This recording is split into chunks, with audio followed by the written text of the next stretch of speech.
Kemudian juga ayat taqaddamaha khutbatani. Salat Jumat itu harus diawali dengan 2 kali khutbah, ya, 2 kali khutbah.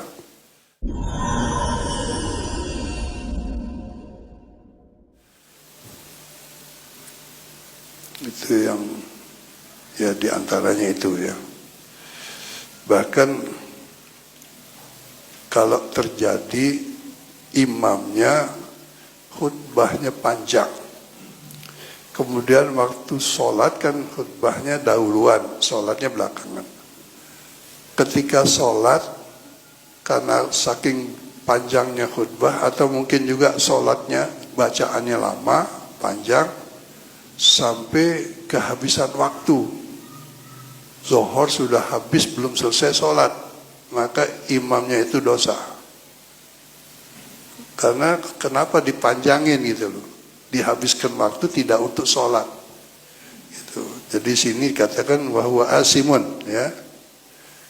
Di samping memang ya nanti harus bayar zuhur karena sholatnya nggak sah ya. Dan imamnya laumat dal imamu raqatal ula hatta lam yabqa min raqati tsaniyati ma yasauha athima wan qalabat zuhran. Kalimatnya begitu. Jika ada imam yang memimpin sholat Jumat itu kepanjangan bacaannya sehingga habis waktu untuk melaksanakan 2 rakaat sholat Jumat, belum selesai 2 rakaat sudah masuk asar. Nah dikatakan itu asima, imamnya itu dosa. Kalau sudah begitu wan qalabat zuhran, sholatnya harus ditambah 2 rakaat lagi jadi zuhur. Enggak boleh 2 rakaat, tapi harus 4 rakaat karena sudah kehabisan waktu di waktu zuhur itu. Ya. Sampai begitu ya ininya. Laudoko al waktu an iqamatiha. Kalau memang perhitungan waktu tidak mungkin cukup sholat 2 rakaat itu di waktu zuhur itu, kan tadi katakan wa kulluha fi waqti zuhri ya. Kalau memang perhitungan sholat 2 rakaat itu tidak cukup, tidak bisa selesai, masih di dalam waktu zuhur, jalan keluarnya gimana? Itu kalau perhitungan ausaka atau ragu fi baqail waqti, apa cukup apa enggak gitu. Karena sudah mepet banget. Mungkin mulai sholat Jumatnya udah 2:30 umpamanya, kepanjangan khutbahnya atau apa gitu. Ahramu bizuhri wujuban.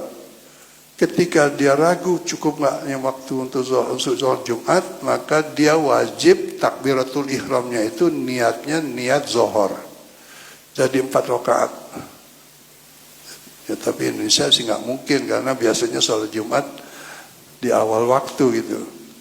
Tapi kalau memang ya di satu tempat sempatnya kumpul hanya di ujung waktu umpamanya, sehingga waktu sholat Jumatnya itu ragu-ragu cukup waktu enggak, maka harus niatnya takbiratul ihramnya itu sholatnya sholat zuhur, jangan Jumat gitu. Nah kemudian soal hukmu ta'addudil jum'ah ini yang banyak dipermasalahkan.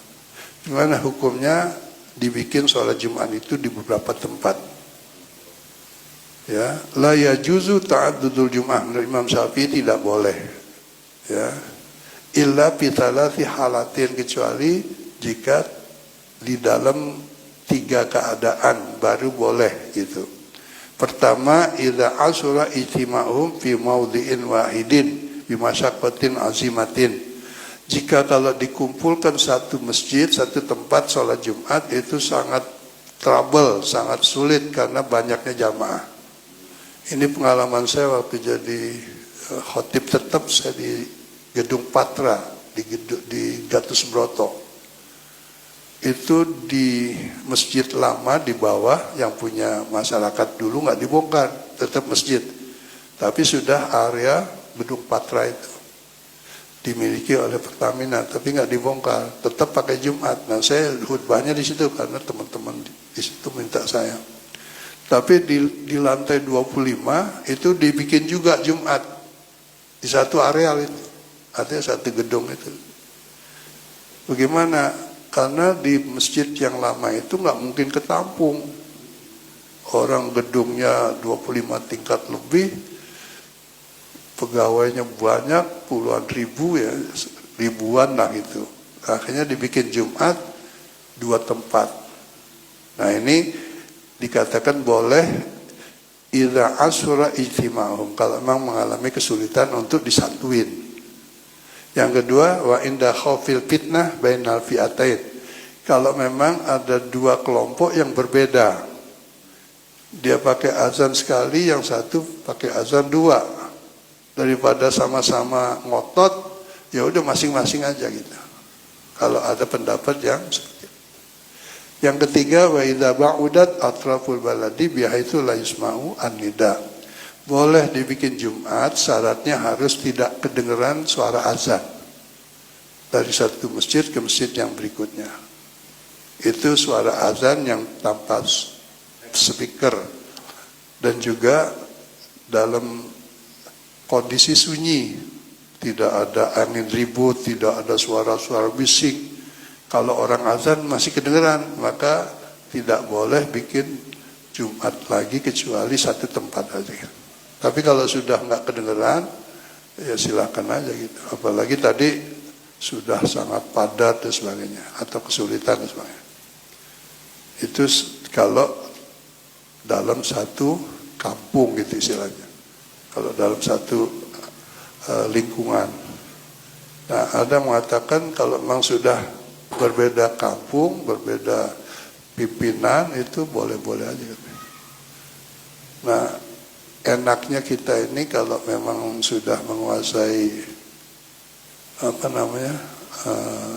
masalah ilmu fikih, nggak ada masalah gitu ya. Karena itu jangan pernah kita bosan-bosan mempelajari masalah hukum ini gitu, supaya kita jangan bingung ya. Di Mesir itu Masjid Al-Azhar itu yang paling tua, 1000 tahun lebih, yang sekarang menjadi Universitas Al-Azhar di Mesir. Itu di sebelah depannya ya, dipisah dengan jalan mobil, jalan raya, itu dibikin juga masjid, bikin Jumat juga. Terus ada kantor pusat Al-Azhar, di situ adalah halaman parkir luas, di samping, di sebelah Al-Azhar itu. Nah di sebelah ujung sebelahnya lagi itu ada masjid namanya Masjid Husain. Masjid Husain ini bisa menampung 50.000 jamaah, saking gedenya tuh. Juga dibikin Jumat. Terus di sebelah sini ada lagi masjid bikin Jumat. Ada 5 kalau nggak salah itu. Semuanya dibikin Jumat. Nah kalau kita punya pendapat cuma satu, ya kita mengatakan itu udah nggak benar gitu ya. Tapi karena pendapat ulama itu berbeda, ya kita legowo aja gitu. Ya, kalau orang punya ilmu, tahu ilmunya, insya Allah nggak jadi masalah kita. Baik hadirin jamaah sekalian,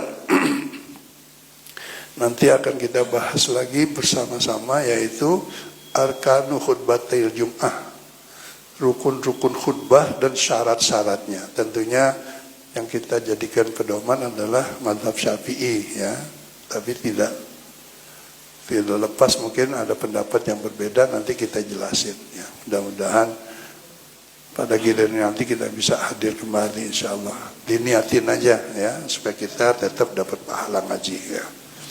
Al-Fatihah. A'udzubillahi